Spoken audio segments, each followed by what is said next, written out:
This is Pukeology Podcast, where science meets your hilarious puke stories and the tips and tricks to stop that chuckle that you need. You never know what's going to spew out of her mouth. Here's my mama, Dr. Pukeology.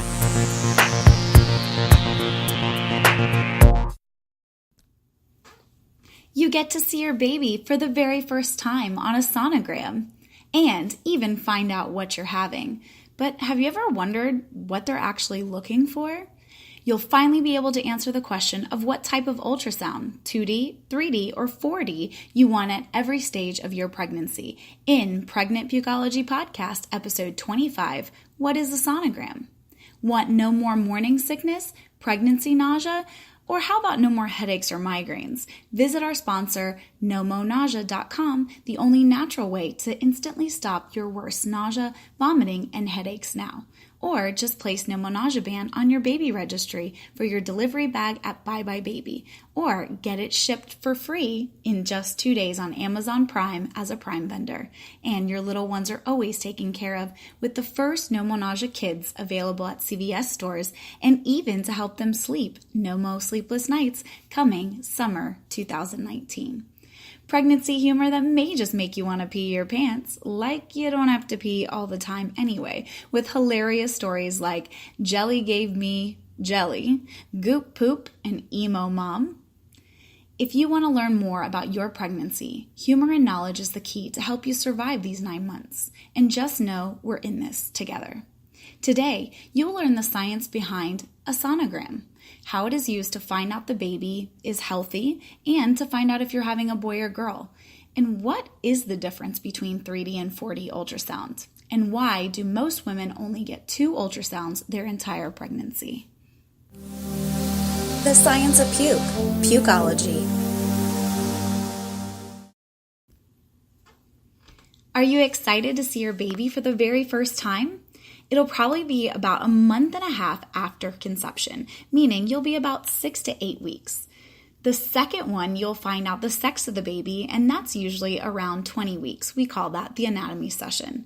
So what is an ultrasound? And is it the same thing as a sonogram? An ultrasound is an exam that uses high-frequency sound waves to scan a woman's abdomen and pelvic cavity.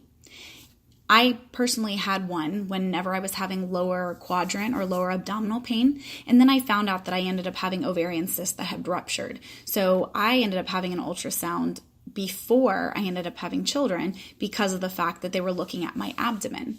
Now, a sonogram creates a picture of the baby, so there has to be a baby in there in order for it to be a sonogram. If not, it's just considered an ultrasound. And they take a look at the baby, the placenta, using these same high-frequency sound waves. The only difference is, again, when a woman is pregnant, the sonographer is looking at the baby and not the mother's abdomen. Although the terms ultrasound and sonogram are technically different, they're used interchangeably during pregnancy, and they reference to the exact same exam. Some great advantages of the ultrasound image includes imaging techniques, or I should say over other imaging techniques, because it gives you real-time visualization of the baby, the fetus, and all the organs. That is also great that it is non-invasive, meaning it's performed over the skin, so nothing has to go into your body, and it's considered painless. The only thing is it sometimes has like cold goop because the jelly helps to be able to visualize a little bit better using those high-frequency sound waves. It doesn't use any ionizing radiation, which, again, the ionizing radiation has been associated with toxic effects on the embryo itself, and it's very interactive, enabling the sonographer to capture different viewing planes by moving the probe. So 2D means that it sends and receives ultrasound waves in just one plane. So think of a piece of paper. It's like slicing an image in one way, and the reflection that it bounces back provides a flat, black and white image of the fetus through the plane. Moving the transducer enables numerous planes of viewing, just like if you were to move that piece of paper in different directions. When the right plane is achieved, as judged by the image on the monitor, a still film can be used to develop a recording. Most of the detailed evaluation of fetal anatomy and morphology is actually done using 2D ultrasound. Now, further development of the ultrasound technology has led to what's considered the acquisition of volume data. It's achieved a slightly differing 2D image because it's reflected of the waves that are at a slightly different angle to each other.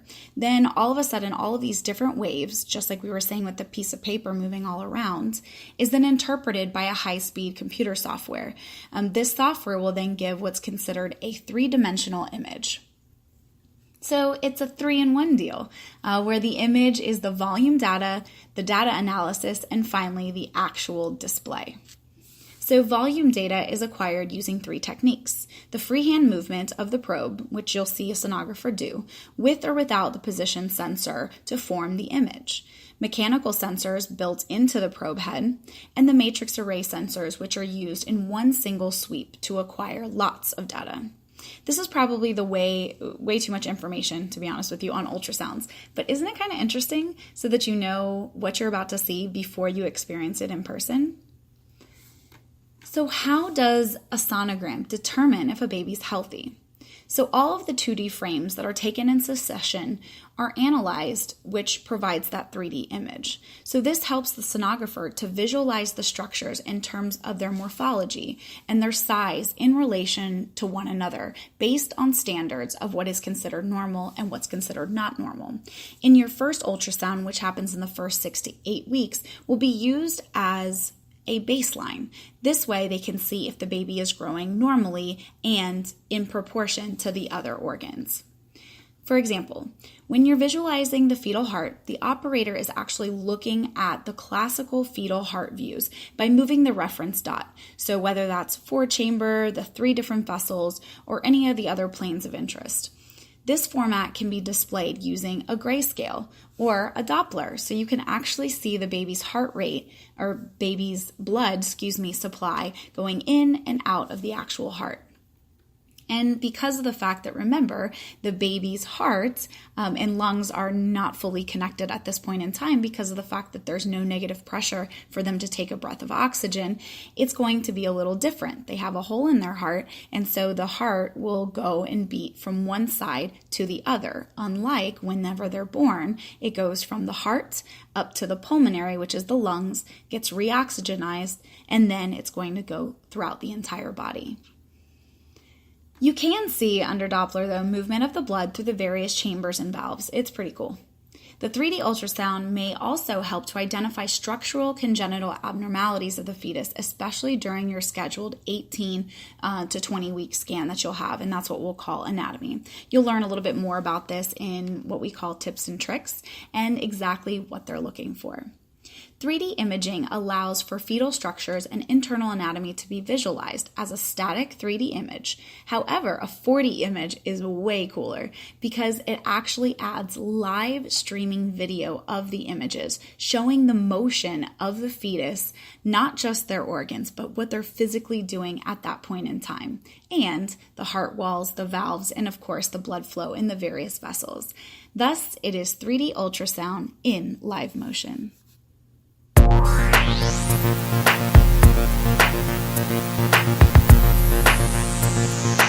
Growing up on a Tuesday? One puke story. I'm 8 weeks pregnant at the time and had my favorite morning sickness remedy, butter toast with strawberry jelly, before my ultrasound. I was so excited to see the baby for the first time that I made sure to have a nice full bladder, as the man told me before. So I asked my husband to hurry up to the OB office to drive faster because I really had to pee. They laid me down on the cold table and the sonographer's jelly was on high heat. The second it hit my abdomen, it felt so warm that I couldn't help it that I let out a little pee. Ew. After I felt it drip down my legs, I started puking my breakfast up because I was so grossed out that I had peed myself on the actual table. I guess I wasn't ready for all that jelly. I think Destiny's Child actually has a song that's called that. Thank you, Destiny LIT, for that hilarious puke story. I was super gassy my whole first trimester, and even the smell of my own farts made me nauseous. Every time I used the bathroom in the morning, I had to keep a trash can so both ways were protected. You know what I'm saying. I went for my first OB appointment and it was the ultrasound time. The sonographer shook the bottle and the goop made the loudest fart sound. I immediately got sick all over my stomach. The sonographer jumped up out of the way and I could tell that the sonographer, she did not want to do the actual exam after she witnessed what she just did. Is that what we consider exorcist ultrasound? Thank you, Jackie of 2. That's JACKIEOF 2 for that hilarious puke story. I went to find out what my baby was going to be. It was my husband, my mom, my stepdad, and my aunt. They were all there. We all were so excited. Now, they knew I was a ball of emotions. I would cry so hard at Kleenex commercials that my runny nose would cause me postnasal drip, and that would cause me to get nauseous and vomiting. We first heard the heartbeat whenever we were listening to the ultrasound, and all of a sudden the waterworks started. Before I saw anything else, the 4D image of the baby looked like a little Skeletor. It was all bones, and I thought there was something wrong, so I started crying even louder. As everyone's trying to console me, the vomit from the snot came out next. Let's just say no one but my husband came with us on the next gender reveal sonogram. Thank you, Chris T. Mom, for your hilarious puke story. Do you have a puke story that you just can't wait to share with us, especially when you were pregnant? Send it to me. Pukeology@nomonausea.com. That's PUKEOLOGY @NOMONAUSEA.com. Or tweet us at Pukeology so we can all have a good laugh.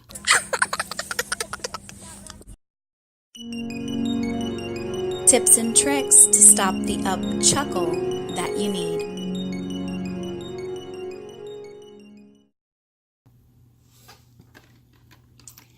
Ultrasound exams can be performed at any point during pregnancy, but they aren't always considered a routine part of the prenatal test.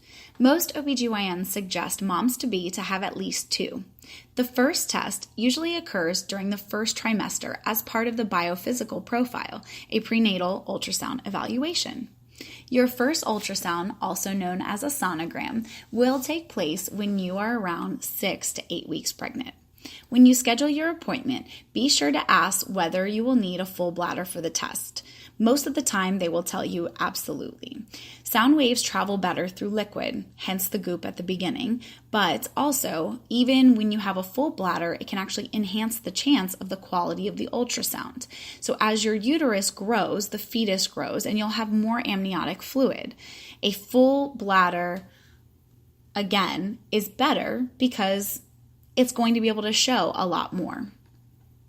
But if you are a teacher, a nurse, a doctor, you're used to holding your bladder a lot. It's like a camel in the desert. I wouldn't recommend going in with a full bladder, with your full bladder. Let me explain. I went in and they go, "Oh my gosh, what do you do for a living?" And I giggled and said, "I'm a physician." And they said, "Of course you are, because your bladder is so full, and no one's bladder usually is ever that full." They said for me to go pee immediately because they were going to be able to see the scan regardless. Remember that professionals like these that I have just mentioned have bladders that are usually like twice the size because we never get to go pee at work. At 6 to 8 weeks, your baby is very, very small, and your uterus and fallopian tubes are actually closer to your birth canal, meaning your vagina, than your abdomen. So your OBGYN may conduct the test transvaginally. This is inside the vagina to get a clearer picture. This test is painless. Your OBGYN will then place a thin, wand-like transducer probe, which emits high-frequency sound waves through your uterus into your vagina. The sound waves bounce off the fetus and send the signals back to the machine that converts these reflections into a black and white image of your baby. It will be hard to see much in the very first snapshot, but a clearer photo will come around 13 weeks, which is the ideal time to share your exciting news. Your OBGYN will listen to the baby's heart rate and estimate heartbeat, and estimate the age, measuring the length of the body from head to toe. Well, I should say head to toe, but I meant head to bottom. And usually it takes the organ length estimates as well, like a control for your future evaluation. Your baby is very tiny. In the first trimester, it is growing about 1 millimeter a day. Whoa, that's really little. From this test, your doctor will be able to determine a more accurate due date and track milestones during your pregnancy. And your doctor will also be able to tell you if you're pregnant with multiples. How exciting! Your OBGYN will also rule out any type of tubal ectopic pregnancy, which is when the fetus grows into the fallopian tube instead of the uterus. Don't worry, this only occurs in 1% of the time. If you are interested in learning more about risk factors that can cause ectopic pregnancies, or to have a better idea of what an ectopic pregnancy is, just listen to Pregnancy Pukeology episode 23, Ectopic Pregnancy Complications. All pregnant women are offered a nuchal translucency, we also call it NT test, which is performed between 11 and 13 weeks. And this involves another ultrasound. The NT evaluates your risk of having a baby with Down syndrome, which is called trisomy 21, trisomy 18, which is another chromosomal abnormality, or certain heart defects. Trisomy means 3 because of the root word tri, and these children have an extra chromosome copy that stands next to the actual chromosome that is stated next to it. So for example, trisomy 21 is a third, which is an extra chromosome found on the 21st chromosome. This is a 2-part exam. A blood test also measures the level of certain hormones and proteins in your body, and the ultrasound will determine the thickness of the baby's neck. Increased thickness actually indicates that it may be at risk for birth defects such as Down syndrome and trisomy 18. Between 14 and 20 weeks, you may also have the choice of whether or not you would like to do an amniocentesis to check for Down syndrome. Women who get screening tests reveal potential problems are usually 35 or older. This is what we consider or call advanced maternal age, or who have a history of certain birth defects should also consider amniocentesis. In this procedure, a needle is inserted through the belly and into your uterus to take a sample of the amniotic fluid, and your healthcare provider may use an ultrasound to guide the placement of the needle. There is a very small risk of a miscarriage, which is 0.5% chance. The second ultrasound is typically scheduled between 18 and 20 weeks to find out the gender of the baby. Gender reveal party. They will also look for signs of problems with the baby's organs and body systems to confirm proper growth. This ultrasound is called the anatomy scan. That usually lasts around 20 to 40 minutes if you only have one baby, but it can be a lot longer if you have multiples because they have to check out 2 or more babies. Your OBGYN uses it to assess the baby's growth and to make sure that all the organs are developing properly.